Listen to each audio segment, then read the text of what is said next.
Breaking news ಬರ್ತಾ ಇದೆ, ಬನ್ನಿ ನೋಡೋಣ. ಎಲೆಕ್ಷನ್ಗೆ 2 ದಿನ ಇರುವ ಮುಂಚಿತವಾಗಿ ಇಲ್ಲಿ ಸಿಎಂ ಕುಮಾರಸ್ವಾಮಿ ಅವರು ಆಸ್ಪತ್ರೆಗೆ ಸೇರ್ತಾರೆ. ಹೀಗಂತ ಇದರ ಹಿಂದೆ ಇರುವಂತ ಶಕ್ತಿ ಯಾವುದು?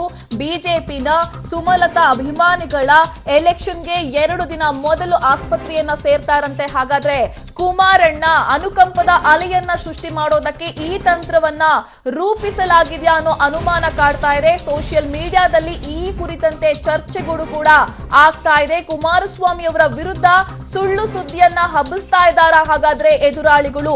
ಸೋಷಿಯಲ್ ಮೀಡಿಯಾವನ್ನ ಇದೀಗ ಕುತಂತ್ರಿಗಳು ದುರುಪಯೋಗ ಪಡಿಸ್ಕೊಳ್ತಿದಾರ ಅನ್ನೋ ಪ್ರಶ್ನೆ ಕಾಡ್ತಾ ಇದೆ. ಹೀಗಂತ ವದಂತಿ ಹರಿದಾಡ್ತಾ ಇದೆ. 2 ದಿನ ಮುಂಚಿತವಾಗಿ ಅನುಮಾನ ಕಾಡ್ತಾ ಇದೆ. ಇಲ್ಲಿ ವದಂತಿ ಕೂಡ ಹಬ್ಬಿರುವಂತದ್ದು. ಎಲೆಕ್ಷನ್ಗೆ 2 ದಿನ ಮುಂಚಿತವಾಗಿ ಆಸ್ಪತ್ರೆಗೆ ಸೇರಬಹುದು ಅನ್ನೋಕೆ ಸಂಬಂಧಪಟ್ಟಂತೆ ಇದೀಗ ಚರ್ಚೆಗಳು ಸಾಮಾಜಿಕ ಜಾಲತಾಣದಲ್ಲಿ ಆಗ್ತಾ ಇದೆ. ಈ ಬಗ್ಗೆ ಇನ್ನಷ್ಟು ಮಾಹಿತಿಯನ್ನು ಕೊಡ್ತಾರೆ ನಮ್ಮ ರಿಪೋರ್ಟರ್ ಸುನಿಲ್, ಏನಿದು ಈ ರೀತಿಯಾಗಿ ಸಾಮಾಜಿಕ ಜಾಲತಾಣದಲ್ಲಿ ಸದ್ದು ಮಾಡ್ತಾ ಇರೋದು? ಖಂಡಿತ ವಿದ್ಯಾ, ಇದು ಒಂದು ಮಂಡ್ಯ ರಾಜಕೀಯದಲ್ಲಿ ನಡೀತಿರ್ತಕ್ಕಂಥ ಇತ್ತೀಚಿನ ಒಂದು ಬೆಳವಣಿಗೆ. ಈ ಟೀಕೆಗಳು ಎಷ್ಟು ಮಟ್ಟಿಗೆ ಹೋಗ್ತಾ ಇದೆ ಅಂತಂದ್ರೆ, ಇವಾಗ ಅದು ಅಂತಿಮವಾಗಿ ಕುಮಾರಸ್ವಾಮಿ ಅವರ ಒಂದು ಆರೋಗ್ಯದ ಮೇಲೆ ಬಂದಿದೆ.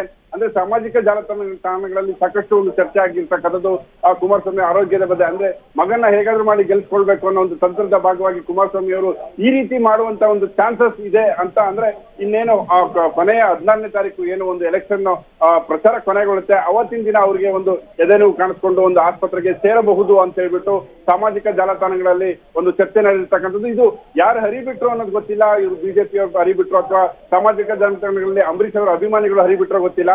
ಆದ್ರೆ ಹೇಳ್ಬೇಕು ಅಂತಂದ್ರೆ ಈಗ ಸಾಕಷ್ಟು ಒಂದು ಚರ್ಚೆಗೆ ಗ್ರಾಸ ಆಗ್ತಿರ್ತಕ್ಕಂಥದ್ದು ಇದು ಒಂದು ಮಂಡ್ಯ ರಾಜಕೀಯದಲ್ಲಿ ಇತ್ತೀಚಿನ ಒಂದು ಬೆಳವಣಿಗೆ. ಕುಮಾರಸ್ವಾಮಿ ಅವರ ಆರೋಗ್ಯದ ಮೇಲೆ ಒಂದು ಇವಾಗ ಟೀಕೆ ಟಿಪ್ಪಣಿಗಳು ನಡೀತಾ ಇದೆ. Okay, thank you.